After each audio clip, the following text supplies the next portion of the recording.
Okay. All right. Hello, everyone. How's it going? Today, I have a really special live stream and interview with the one and only Mike Figueredo from the Humanist Report. He is, as you guys know, a big time progressive YouTuber. He's got over 175,000 subscribers and millions of views on YouTube, millions of channel views, and he is here to talk to us. How's it going, Mike? I'm doing really well. How are you doing, Sahil? I'm doing well as well, man. So, your channel has recently exploded. Now we know that last year you hit at the 100,000 subscribers, and just in the past 2 months you've gotten over 50,000 subscribers. So, kind of tell us what happened. Yeah, I think that for the most part, my coverage of net neutrality, it brought in a lot of people. It brought in a lot of people interested in the subject. And I was talking about net neutrality from the beginning of the year when I knew that Trump appointed Ajit Pai to the FCC, because before I had a podcast, I was following what Ajit Pai was saying about Title II net neutrality, and I knew this guy would be a problem. So the minute I found out Trump appointed him to be the FCC chairman, I knew I had to talk about it, because this was going to be something that would be potentially a really important issue if he did decide to repeal it, and he did. So yeah, I talked about it, and there wasn't too much attention until it really got to the point where he was about to repeal it. And then that brought in a lot of new people, and I think some people left because net neutrality is one of those issues that brings in Republicans, Democrats, liberals, conservatives. So once a lot of conservatives who found my channel because of net neutrality realized that I was a huge libtard, as they would call me, or a cuck, some of them flee, but for the most part, a lot of people are staying, which is great. So I do think that net neutrality is probably what caused the explosion. Hopefully it's because they thought I was doing a good job, but basically it was just an issue that was literally keeping me up at night, and it still is. It's a troubling situation, but with the recent news with the Montana and New York governors doing executive orders, with the California Senate passing a bill to codify net neutrality into law, I'm feeling better personally about it. But it's something that's important. So I do think that interest in that issue is what probably spawned a lot of growth over the last couple of months. I'd like to say that I'm just so amazing that everybody's telling their friends, but I think it's probably net neutrality.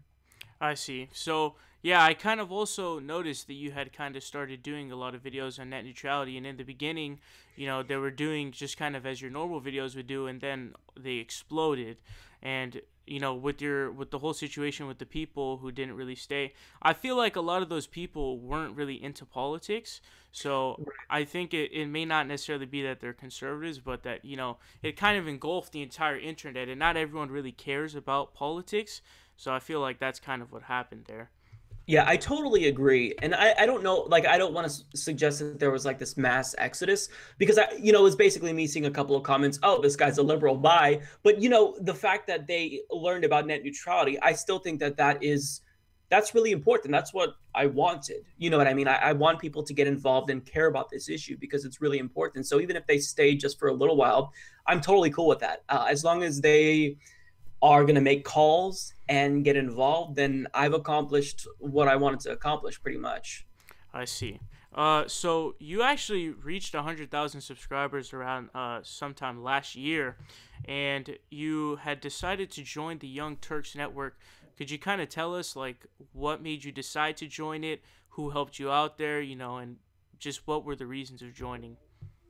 Yeah, so I actually was in contact with the Young Turks for a couple of months before they officially joined. And what really made me want to find an MCN, which is just a multi-channel network partner, they kind of protect you from copyright strikes and whatnot, is because I kind of felt like as the channel was growing and with the trajectory, we were kind of making some waves. And big um, news outlets were starting to really pay attention to what I was doing. Not necessarily, like, I don't think that they were like watching me and saying, "What's Mike up to?" But they were trying to, find ways to get me. So I got a really nasty letter from the legal department of one huge news outlet because I used a clip from them. And, I challenged it. I said, no, this is clearly fair use. The clip was 30 seconds. I talked about it for like 7 minutes, but they said, we disagree. And at that point, if they disagree with me, then there's nothing that I can do. The video, you get a strike, and that's that. So I wanted to find a multi-channel network partner because you don't just get copyright strikes. You kind of have them protecting you and acting as your representative. So I knew I wanted to find a partner that would protect me, but also knew about politics. And the Young Turks, TYT network specifically, is the biggest progressive news outlet online. And at that point, me and Kyle were talking a little bit more, and he said, "Hey, let me put you in touch with Steve-O." And really, it was Kyle who got me into TYT network. So I definitely have him to thank. And I've been with them now for almost a year, and it's going really great. They are incredibly helpful, and I think I got out of it what I was expecting to. Protection for my channel. I've had 0 copyright strikes. I think I'm really pleased to see that they're promoting our videos, especially on Facebook, because I didn't have a very big following on Facebook, so they share it all the time. So yeah, I absolutely, I find them incredibly helpful. So you also, I know that you've talked about a few occasions where you've gotten copyright strikes, and I believe, if I'm not wrong, that one of them was you had used like a picture of Trevor Noah from The Daily Show. Oh, If there are any like stories you have, I mean, we'd love to hear it. yeah, I forgot about the Daily Show one. They actually, I don't think I don't remember if I got a copyright strike, but I know that they just straight up deleted the video. Oh Now, wow. I thought I was in the clear because this was a video that when it was deleted, it was like 6 months old, right?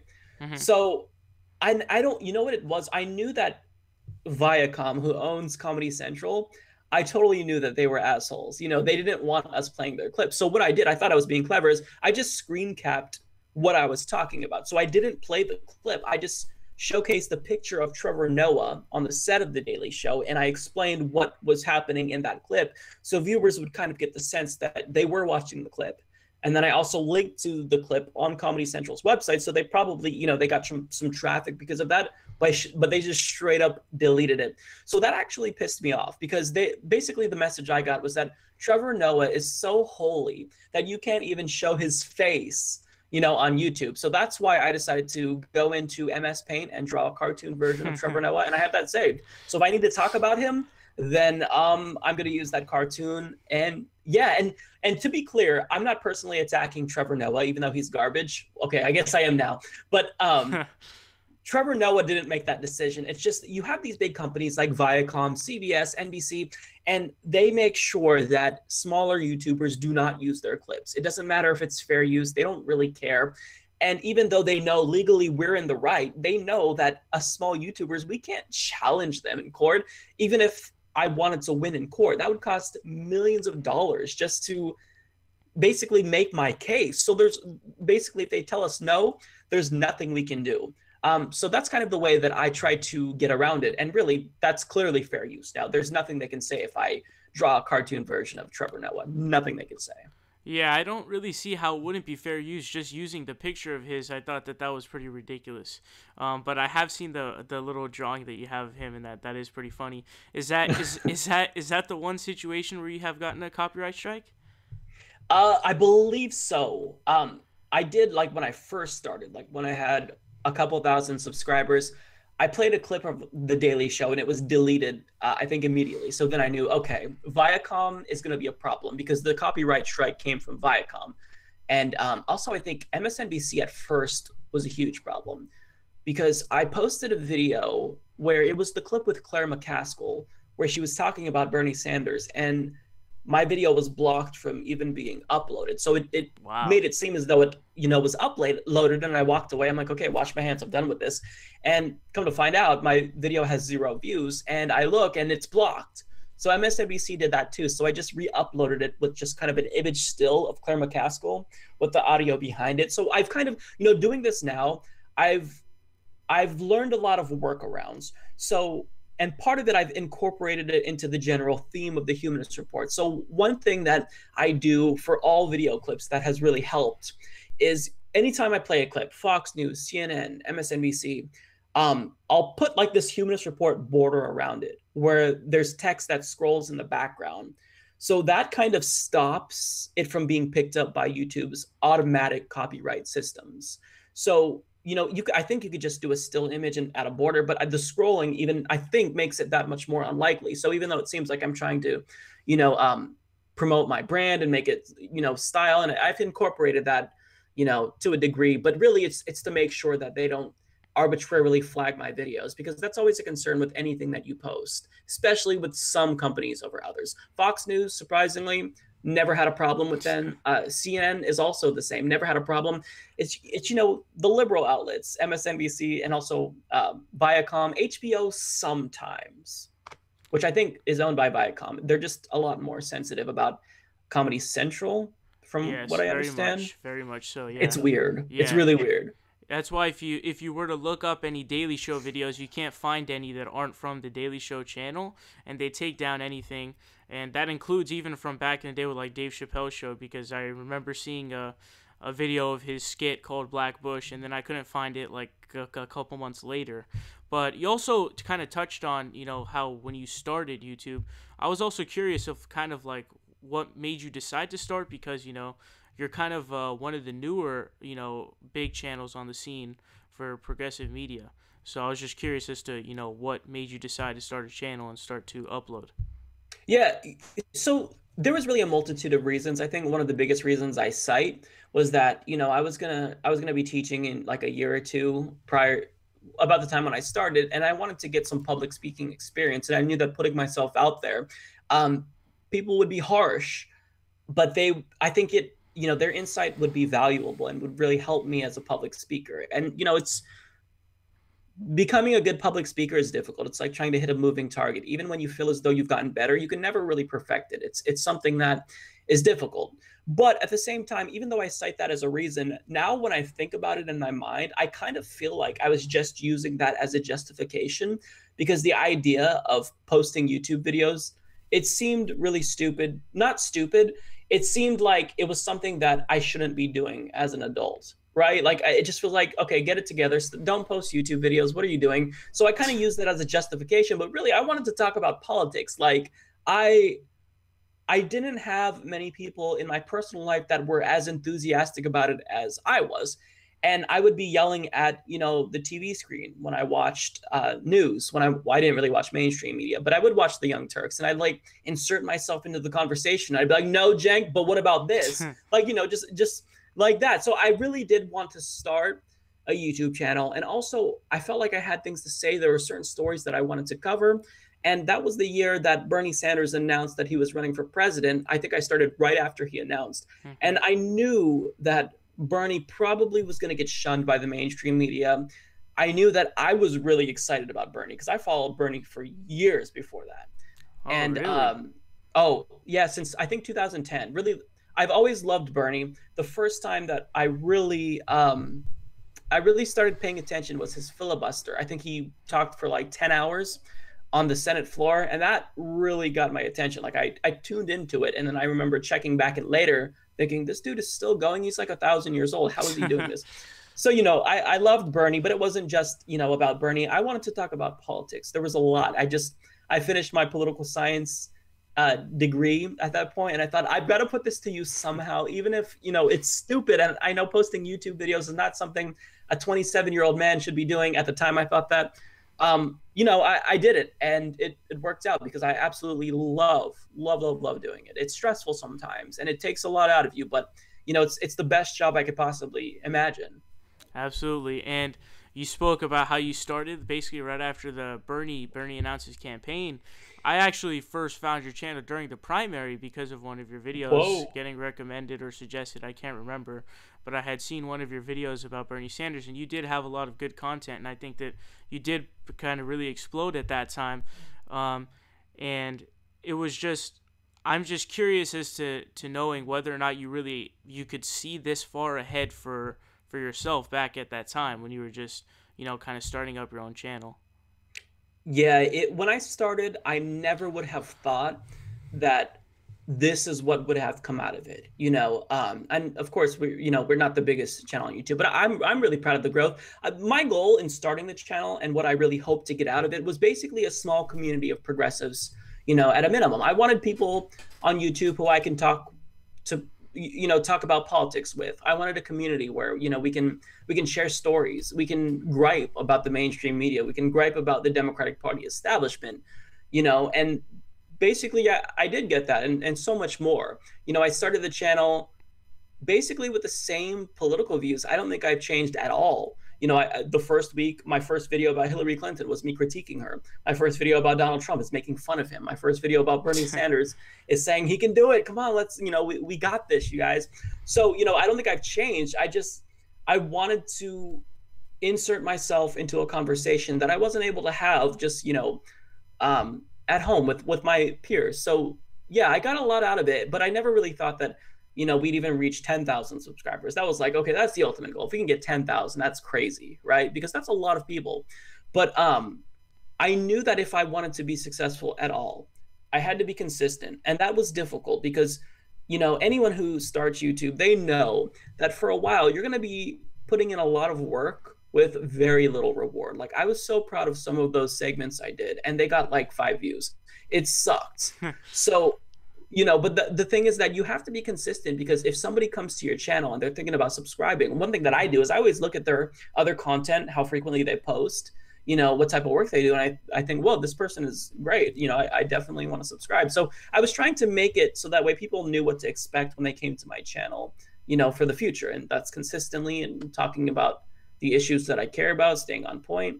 So yeah, to answer your question, it's surprising to see how far the channel has come, but it's been so exciting and so rewarding.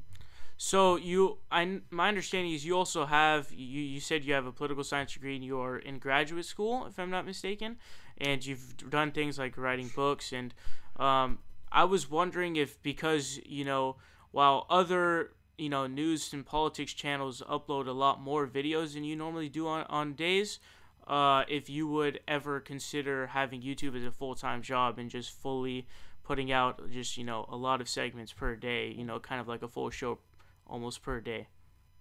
Yes, absolutely. Basically, the way that I structured my channel was to be around my school career, I guess you can call it, because I was a full-time student. I just finished my grad degree right before I started the channel. And then later on that summer, I was going into a PhD program. And I knew that that would be very difficult to be a full-time PhD student and also work for the college and upload YouTube videos at the same time. So I created basically an upload system that would make it easy for me to maintain it and also do my schoolwork. So basically, I said I'm going to film once per week, and I'm never going to be able to be number one. I'm not going to be able to be the fastest in terms of talking about a subject. But I think that what I could still offer is a comprehensive overview of a certain issue. So, that is advantageous, right? I mean, ideally, you want to be the first if you're talking about news. But I think that extra time that I had to reflect really allowed me to perfect, the way that I talk about politics, to give people this huge sense of what's going on. Because for me, with the way that news moves so quickly, it was always difficult to keep up since I was in school. So I would watch, like, for example, I used to watch the Young Turks a lot. And if I missed like the beginning of one topic, then the updates would be difficult to grasp. Like, I felt like you didn't have the full context. So what I wanted was for people to be able to come to my show and expect to get the full scope of everything. Some people might realize that, yeah, this might be redundant because they saw it from somewhere else. But in general, when people left, I wanted them to have the full picture. And that does take a lot of work. But basically, that filming one day a week, breaking it up to, daily videos, that is the upload schedule that I still have today. And I actually, I don't know if I even talked about this. I am no longer a PhD student. I went on a sabbatical, and I still haven't left that sabbatical. So I've been doing this full time now. It was a slower transition between basically end of 2016 to 2017 is when I started doing this full time. It was really difficult to just like stop going to school because I've been a professional student like for all of my adult life. So, and I felt like I was quitting, but I mean, I could still always go back. But really, I just realized that, with the trajectory that we were on, I felt like this was more important. I didn't know if YouTube was going to, be something that would be sustainable. And the adpocalypse happened actually when I was like officially full time. So it was like, oh, I made the wrong decision probably. I don't know how I'm going to feed myself now, but yeah, I'm doing it full time, and if I'm able to move, we're looking at moving in a couple of months. I'm going to dedicate one full bedroom to the Humanist Report, just build a studio, and then I really do want to do it 5 days a week. I don't know if I'll do full shows, maybe 2 to 3 segments a day, but I want to do it fully because currently, like I started this in a spare bedroom that me and my husband have in our house. And it was kind of like our gaming room. We just threw our, computers in there and whatnot. And it's become so important that I have to have my own space because, I have my monitors up. I have the foam padding on the wall. Every time before I go through and film, I have to take a lint roller and clean out all the cat hair that's back there just so it looks somewhat professional. Wow. It's very, it's difficult to maintain. So if I want to film, it takes a lot of time to basically rebuild everything. I have to take all the furniture out of the room, office chairs. And so if I had my own space, that would give me a lot more time to just dedicate it to the content and not worry about the little details. So yeah, that's definitely in the future. I do definitely want to do it daily because I think that would be I think that would be more rewarding for me to be able to talk about things as they come in. I think that it make me feel better, right? Because I am very opinionated. So when I'm reading these news stories, it sucks to have to wait and bite my tongue. I'll talk about things on Twitter sometimes, but at the same time, I still want to do those comprehensive overviews. So it's kind of a matter of blending and trying to change up the format. Although once you kind of get in the hang of things and you do something a certain way, it's so difficult to tear away from that. So that's what I'm doing. That's kind of the goal right now anyways. I see. So just to kind of shift it to talk about some little different things, something very interesting that you had actually left in a comment on one of my videos was that Steven Crowder had actually invited you to come on his show. Was just hoping you could kind of talk about that, how you got the invite, what your reaction was, and, what your response was to that. Yeah, I don't know what he invited me on the show for. I got an email. I think it was from his brother who invited me on the show. And it was after I did a video condemning Bill Maher and Milo Yiannopoulos because there was this conversation that turned transphobic pretty quickly. So I think they probably wanted to bring me on and talk about that. But I just never responded to it because I felt like with someone like Steven Crowder, him and I are so diametrically opposed that I can't see how that conversation would be helpful at all. I don't see how it would further political dialogue. I mean, in certain ways, I respect what he does because he really does. You could tell he puts a lot into the production of his show. He really cares about it, and I care about my show as well. But in terms of just political views, I couldn't see what viewers could get out of it. And I didn't want to be put in a predicament where I would have to basically, I don't know. I guess I didn't want to bolster his platform and legitimize some of his views that I completely disagree with. So yeah, I just never replied. And I don't think that I would go on any conservative show. Like I've been asked this before, and I have no interest because I think that debate is the lowest form of political dialogue. Although I'm not going to lie, it's entertaining as hell. I love watching debates, but I don't know. I just feel like I don't want to be a part of that. And I'm not, suggesting that he wanted to debate me or destroy me. I don't know what it was, but yeah, I had no interest in it. Do you have any kind of extended thoughts on anybody like, Ben Shapiro, who's kind of the darling of the right, and Steven Crowder and those people? I don't get the appeal. I'll say that. And some of the views that they espouse is so contradictory. And the fact that they just toe the Republican Party line drives me nuts. It's so transparent. How can you not see that? And what they're doing it's pandering, right? I mean, if you really want to build up your views on YouTube, one of these hot topics you can focus on is SJWs. And I think that they are a problem, right? Like the kids on college campuses. I've talked about them on this show, but basically that's what has driven a lot of growth, I think, to these right-wing channels, and also Donald Yeah, Trump did it as I well. agree for sure. Yeah, because there's like this anti-establishment appeal to, or there's this desire for anti-establishment politics on the right, non-interventionism for the most part. But at the same time, when you listen to what people like Ben Shapiro say, they're not saying anything that's really refreshing. If you're a young Republican, they're evangelical. They're talking about, abortion. They're still like gay marriage. It's like, as a gay person, who gives a shit? Stop caring about that. Okay, let's move on. You know what I mean? Hmm. So I don't get the appeal. Although I understand why people might like to watch Steven Crowder just based on the comedy. A lot of it comes off as cringeworthy to me personally. I know there's a video where he dressed up as Jank and he like crashed a YouTube or a TYT event, Yeah.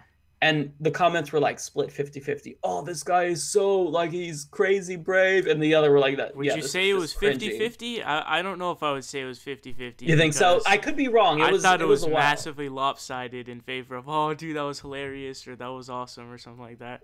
Well, if I'm not mistaken, I think I saw the video through Reddit, so I looked at the Reddit comments Oh, okay. more than the YouTube Okay. comments, and I just like I cringed, like I felt it like in my body, like, oh, this is so embarrassing. Like he's Yeah. probably my age, right? It's like, Yeah, that's a side effect. Yeah. yeah. So I don't know. I mean, it frustrates me that you have other left wing YouTubers like Dave Rubin that are pandering because they're really popular right now. It's Oh, just he's definitely not left wing. no, he's not left wing at all. Yeah. It's just inauthentic. It's basically the way I feel. Like you have to be driven by the issues, and I don't think they are. It's just, Yeah. oh, let's make fun of transgender people. Let's make fun of, this and that. Let's talk about Christianity. Okay, our generation, we're not very religious. We don't give a fuck about religion. You know what I mean? I don't know Yeah. if I could swear on here, but Of course. um Let okay, loose, man. good, good, good. Yeah. Well, we don't give a fuck about religion. It's I feel as though it's the older people who found YouTube that are watching them. I just don't get the appeal. But they must be doing something right because they're certainly more successful than I am. But I would never want to do what they do, even if it meant I get the view counts that they get, because that's just you have to be able to sleep at night. And I don't know how they do with just talking shit and punching down. That's what I don't get. How can you punch down if you're punching down like at people less fortunate than you, at transgender people? Like I don't understand how you feel good about that, personally. So it's just, we're different people. Like myself and Steven Crowder, we are diametrically opposed in every way, so that's why I don't see the appeal. But I mean, there's something for everyone out there, and so no disrespect to them, they can do their thing, but I certainly disagree with it, and I'm just going to continue to do what I do, which I think is actually more substantive. I see. So, those are kind of the probably what you could categorize as the more popular right wing, new media figures. Right. Now so this is something I haven't really heard you talk about in any of your videos or anything like that, is some of the infighting on the left when it comes to kind of new media figures. And I'm not sure if you're aware. I'm pretty sure you're aware of the kind of Jimmy Dore, Sam Seder beef that is going on. Yeah. And if, since you're aware of it, I was just, curious to know your thoughts on that, because it's definitely down your alley for sure. Yeah, a lot of this is really, really awkward, for me, anyways, right? Because I watched this unfold, and the first thing I think is that this is not good for the movement. Because if we all agree on the policy issues, stop fighting. Um, but I also try to never insert myself into the debate, because I respect a lot of these people. Certainly, I'm Team Jimmy Dore 100%. But that's not to say that I don't watch Sam Seder and Majority Report. I think that Michael Brooks and Matt Binder, they're fantastic. I like their shows too. So to see them fight, it hurts. It sucks. I want them to kiss and make up.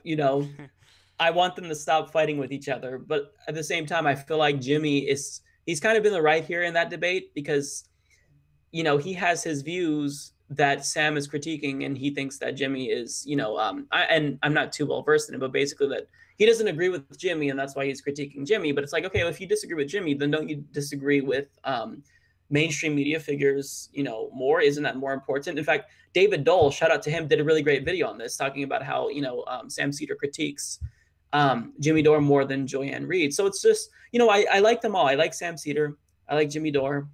And Well, I here's wish. kind of the main question, because Mm, there seems to kind of be a little bit of a disconnect in this, but Jimmy supported the burn your bus movement, and Sam mm, Seder basically was kind of a supporter of strategic voting, to my understanding. And I was mhm. curious as to what your thoughts were. Forget whether it's Jimmy or Sam, but just kind of the ideas of whether you supported burn your bus or strategic voting, or maybe even just vote for Hillary no matter what because it's Trump. Sure, sure. Um, well, for me, I can kind of see both sides because I wasn't a Bernie or Buster to begin with. But I ended up becoming a Bernie or Buster towards the end. But I think that this is a really, really nuanced conversation, right? Yeah. Had I been in a purple state or a swing state, I don't think I would have voted for Jill Stein. I probably would have voted for Hillary Clinton just to prevent Donald Trump from winning. Would I want to vomit after pulling the lever for Hillary? Absolutely. But it's just kind of, yeah, lesser of evil voting. But at the same time, you can't shame people into voting for Jill Stein, even if they're in a swing state, because I think that your vote is sacred. So I don't, I see it both ways. We definitely do have to defeat Republicans, but at the same time, we have to have standards and we can't lower the bar to accommodate corporate Democrats. So I get what um, Sam Seder says in terms of recognizing the danger, but strategically, what Jimmy says in the long term, I think that's incredibly important. It's a message we should all think about. Yes, it is the case that Donald Trump is a disaster. I don't think any progressive will dispute that. But at the same time, we have the chance of getting a true progressive in a couple of years. Would I still have wanted to not have Donald Trump in there? Of course. So it's a nuanced conversation to have. And I do see it both ways. And I understand I'm giving you a total Hillary Clinton answer, right? Because I'm not giving you a straight answer. I'm kind of like playing both sides. But it's really the way I feel. I don't think there's any real straight answer to this because I'm conflicted myself for me to just say, well, it's Bernie or bust all the way because that's how I feel. I was Bernie or bust. I voted for Jill Stein, but I'm in Oregon.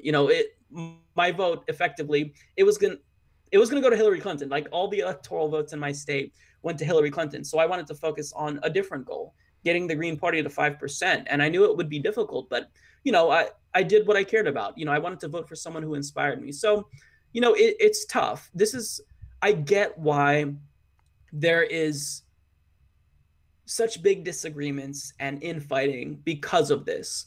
But I think that, we shouldn't allow it to distract us and to basically fuel hatred for one another because at the end of the day, we all want the same policies. So let's get back on track. I hope that answers your question. If not, then feel free to follow up. It kind of does, and I'm sort of in the same boat as you are. I think that it gets really confusing because I prefer Jimmy's strategy in terms of preferring progressive candidates, but I would not be actually at the time of the election.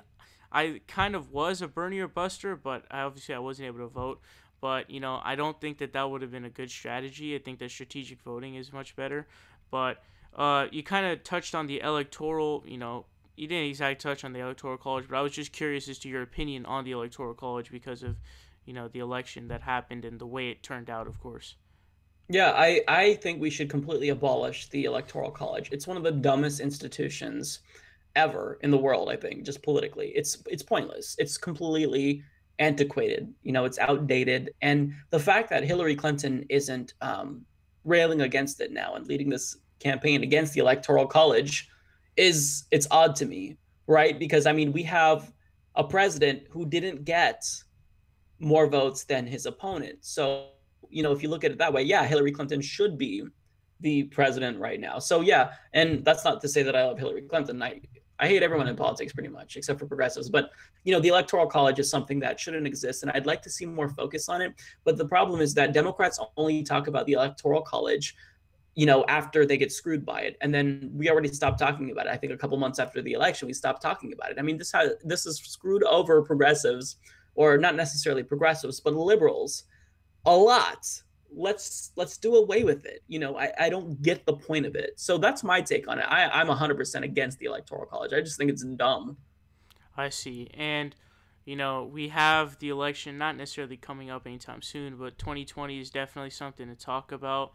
Bernie Sanders. There was a recent story about how Bernie Sanders kind of piled together advisors to talk about a possibility of a 2020 run, and there's Oprah, of course, and other candidates as well. And I was just curious who you think should be the Democratic nominee in 2020 out of everybody possible.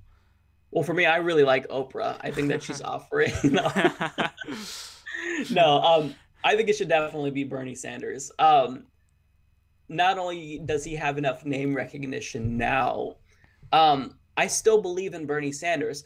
And let's be clear here. Is Bernie perfect? Yeah. Not at all. He's not perfect, especially on foreign policy. But out of all the options of who could possibly win and actually become the president, I think Bernie has not only the best shot, but I mean, I think that for a progressive to be able to take over the Democratic Party like that, because he would literally be able to take over the DNC, kind of like in the way that Hillary did and Obama did in 2008. That could also facilitate a leftward shift of the Democratic Party. It wouldn't be all perfect. It wouldn't be peachy keen if Bernie were to be elected, but certainly just to change the direction, even if we don't get very far down that new progressive path, we have to start by changing the direction. And right now we're going in the opposite direction as to where we should be going. And yeah, so I'm 100% Bernie all the way. I think that if you're progressive, it'd be really smart to back him. Although if Nina Turner decided to throw her hat in, then I'd have to take a step back and think, oh God, what am I going to do? I'm not sure I don't think she would run against him. I don't think she would either. If I'm not mistaken, I think she was one of the advisors at that meeting. So she was. Yeah, so there's no way she would run against him. But wishful thinking on my part, I think. Yeah, I think so too. But if Bernie were to decide to not run, who would you want to have, or who would you prefer to have? Oh man, oh, the thought of that would suck because I don't know who else. I mean, would I support Elizabeth Warren? Yes. Am I very disappointed in her recently? How much would you support her in terms of your enthusiasm and, really kind of the passion that you would have as you did for Bernie Sanders? Would that be there? Would it be half? I mean, how much would there be? I'd say 75%. 75? Right? That's a big number. It is a big number. And it kind of goes to the history with Elizabeth Warren. Like, I kind of feel like she's that one cool aunt that I have that is always nice, So it's the history. Even though recently she's done things that I completely disagree with and question, like her voting for the $700 billion defense spending bill, it blows my mind. So we've got some work to do, but at the same time, I would be enthusiastic because I do think economically speaking, she would be great domestically. Foreign policy, I really don't know. I don't know where Elizabeth Warren stands on a lot of these issues. I take it she's probably, similar to Bernie, maybe a little bit more to the right of him on foreign policy, but at the same time, all I could do is speculate. But really the only people that I would be excited about are Bernie, Elizabeth Warren, Nina Turner, of course, and Tulsi. I don't think Tulsi would run either, though. I think that basically they're kind of doing what everyone else in the Democratic Party did for Hillary Clinton. They're stepping aside probably and saying, go ahead, Bernie, it's your turn. Even though I don't believe it's anyone's turn in politics, I just think that they probably realize he has a really good chance. So yeah, I would still be enthusiastic about Elizabeth Warren, but at the same time, I would acknowledge if progressives were skeptical about Elizabeth Warren because she kind of abandoned us, right? But I think to not support her, I don't think I'm that disappointed in Elizabeth Warren. I would definitely vote for her. I see. And so you've kind of stated who you want to run/win. Who do you think is going to run and win? And do you think The Rock and Oprah will run? And if they do you think that they will win? So I did hear that Oprah said she's not interested. Yeah, I heard that too. Otherwise, I do think she would have a chance. The Rock, oh God, I don't even know. I feel like he would win scarily, but I think, you know what? I don't know if he would win, but I think that he would have a chance, right? Because we can never underestimate celebrity worship in this country. People think that these are gods. Mm-hmm. They're just people. They eat, they sleep, they shit. They're just like you and I. Don't worship them. So honestly, if I really had to, and this is difficult because it's still a ways off, I think the biggest competition for Bernie is Joe Biden. Yeah, I agree for sure. He's basically I think he has credibility among left of center Democrats, where he hasn't alienated too many people, although he seems like he really wants to recently. Yeah. But he also has the establishment. So he's really the one person that can give Bernie Sanders a run for his money. If Joe Biden were to win and be the nominee, I would be incredibly disappointed. Would I vote for Joe Biden? Probably not, honestly, because I live in Oregon, so I have that flexibility. I don't have to vote for anyone if I see one thing that I don't like, but it depends on who's running, in the Green Party too. So yeah, I would be very disappointed if Joe Biden won. Would I prefer him to Trump? Of course I would. That goes without saying. I'd rather have someone who at least can form coherent sentences than an orange man-child. Yeah. But I'm tired of incrementalism, and it's not going to work with how much stuff we have to change. We need drastic measures to basically not just save the country but the world, when you look at climate change. So we need a new FDR, but a better FDR, because FDR wasn't great on social issues, but we need a new FDR who's going to put in a new deal. Yeah, so I would say that Joe Biden is basically Hillary Clinton without all of the baggage that kind of ruined her. Yeah. But do you think that Bernie Sanders would be able to beat, or actually, first of all, do you even think he would run? Because we know that he's old, is just kind of like Bernie Sanders, but for me, it seems like he wouldn't really have the energy to run, while I feel like Bernie does. But do you think that he will run? And if he does, do you think he'll be able to beat Bernie Sanders? I think Joe Biden's going to run. I do. You can kind of gauge what he's thinking by looking at the way he's positioning himself. So there was an article in The Nation that talked about how he's basically trying to paint himself as the anti-Bernie, because he knows that there's a civil war that's going on in the Democratic Party, and it's not going to end by 2020. Mm-hmm. So he's probably thinking there's a void that has to be filled there. There has to be one go-to establishment candidate. I'm not going to be able to pretend like I'm progressive if Bernie's in the race. So I'm going to be the establishment choice. I'm going to be the Hillary Clinton, but I'm just going to be more competent and less corrupt than her. Mm-hmm. I think that's basically, that gives me all the indications I need that, yeah, he's probably going to run. Does he have as much energy as Bernie? No, I don't have as much energy as Bernie. I don't think any of us do. I don't know what Bernie Sanders is doing. I don't know what kind of drugs he's taking, but I need it all. Because give it to all of us. Great. Yeah, yes. Definitely. But so here's something else that's interesting that I have heard someone ask you as well. You've gotten multiple degrees, and also I feel like your show is a lot cleaner than a lot of other progressive shows in terms of not cursing and kind of keeping it very cordial. Oh, thank you. And so I was wondering if you are ever thinking of running for office in the future, because you could be somebody, you'll have name recognition, and maybe you'll be able to get a seat. What do you think about that? Well, I think I've pissed off too many people to run for office, but is it something that I've thought about? I have thought about it, but not because I want to. The thought of running for office, it honestly disgusts me. Like, it just sounds awful. Not only campaigning, I don't like to travel. I have left the state of Oregon like maybe twice in my life. I don't like going places. I like to sit in my house. So that just in general sounds terrible. I don't want to move to Washington, D.C. I love being on the West Coast. So the thought of it, I don't want to run. But would I, out of necessity? I'd really, really have to feel like I needed to make that sacrifice. But for the most part, I don't have any interest in running, and I probably never will. So would you say you would rule it out, or is it still a possibility, or what would you consider? It's a possibility. Like, I like doing the podcast. If I just do the podcast for the rest of my life, I'm totally happy. If I really felt like I could make a difference, then, I wouldn't rule it out. But at the same time, I am optimistic. I think that there's enough people that do want to run that would be great. So probably not. I mean, I would never rule it out. You don't know where you're going to be 10, 20 years, in your life. But for now, definitely it's no way. It's a hell no right now. I see. And if you were, just hypothetically, if you were offered a job at a mainstream news network, let's say MSNBC or CNN or wherever, would you take that job? I talked about this with someone. I don't know if it was Ron or Ron Placone or Jimmy Dore or on Establishment Exiles. Or no, it was okay. So it was on my last live chat with Patreon patrons.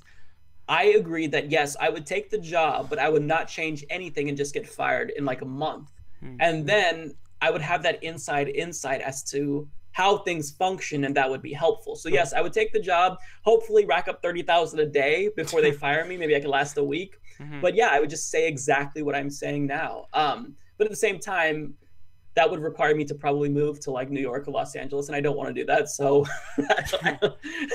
so if I could do it from home and just like live stream, I'm sure that they would, if they're gonna pay me 30,000 a day, like Rachel Maddow gets, they're gonna be like, no, Right. get your fucking ass over here. Are you not But a fan of Los Angeles or New York? I like to I like to not change things. So I grew up in Portland and I never want to leave Portland. It's like the perfect city for me. And I felt like if I went to Los Angeles or New York, I'd just be weird. Like they think this dude is weird. Because like a motto in Portland is keep Portland weird because we're all weirdos in like different ways. And I went to Los Angeles and I didn't like it. Not, no Really? disrespect. Yeah, I didn't like it at all. It was I mean, there's a lot of people in Portland, but Los Angeles is like a different level, like of how many Right. people are there. And yeah, I just I don't know. I'm an old like spirit. I don't want to move. I like the way things are. I don't want to leave Oregon. I like Portland. So to answer your question, I'd probably just rent a hotel room if they hired me because they'd fire me in like a week. Hmm. But yeah, I'd take the job. They wouldn't like me and they would never offer, but certainly I'd take it. Take that $30,000. Talk shit about them afterwards, and yeah. So one of the activities that you enjoy to do is gaming. I was actually hoping you could just kind of talk about that a little bit. What games you have played, what you play now, and just things like that. Yeah, I actually I'm more of a Nintendo person. I love almost everything that Nintendo releases, but I actually just played Okami and I finished it and loved it. They re-released it in HD. It was actually a PS2 game. And it's a lot like The Legend of Zelda, and I played the hell out of it. I love it. But in general, I kind of like the games that you could just zone out, like games that don't have too much story or dialogue, so I can listen to podcasts while I game. So I played Stardew Valley quite a bit. I play Minecraft every once in a while, mostly when I'm drunk, because that's really the only thing I feel like I can do. So I put in like days into Minecraft. But yeah, I like all the big releases. What was it that came out last year? I can't even remember. There was a lot that came out.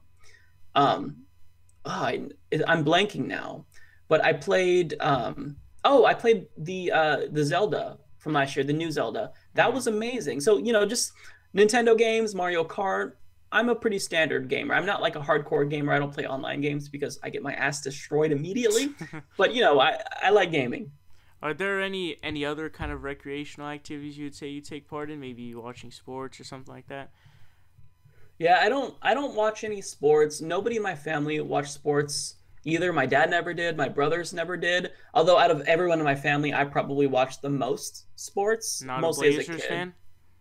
Well, I mean, you got to be a Blazers fan if you're from Portland, but I'm not gonna lie, I haven't watched it in such a long time. So I don't know what the fuck's going on with regard to that. But yeah, besides gaming, I kind of feel like I'm the most boring person ever, and I can't think about what I do. Like I kind of just focus on listening to podcasts and like organizing. I know that's the weirdest thing ever, but I'm a very like I'm into organization. So if I can clean out a closet and like make it organized, color coded and shit like that, then I'm down.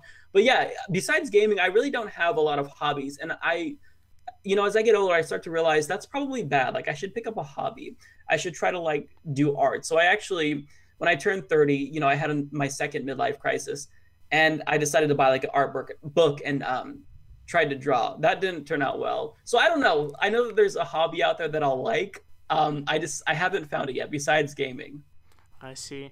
And so you said that you were 30, I believe, and Kyle Klinsky is also 30. That's something that's interesting. Yeah, That you happy guys are birthday both the to same Kyle. age.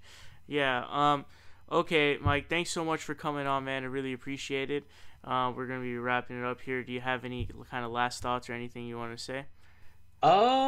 No, not necessarily. Just thanks for having me on. I appreciate it. Thank And you a lot for coming on. yeah, look, I'll just say this to people watching who haven't subscribed to Progressive Voice, subscribe because he is 17 and putting everyone to shame. Like I don't know how you have that much knowledge when you're so young. I did not have my shit together when I was 17. So you're doing great. Thanks a I lot. enjoy watching your videos. I don't get to see all of them, but you're killing it. Thanks a lot, man. I really appreciate it. Thanks so much, man. Make sure you guys check out his channel. I'm sure you guys already know who he is. And thank you so much. Appreciate it for coming on.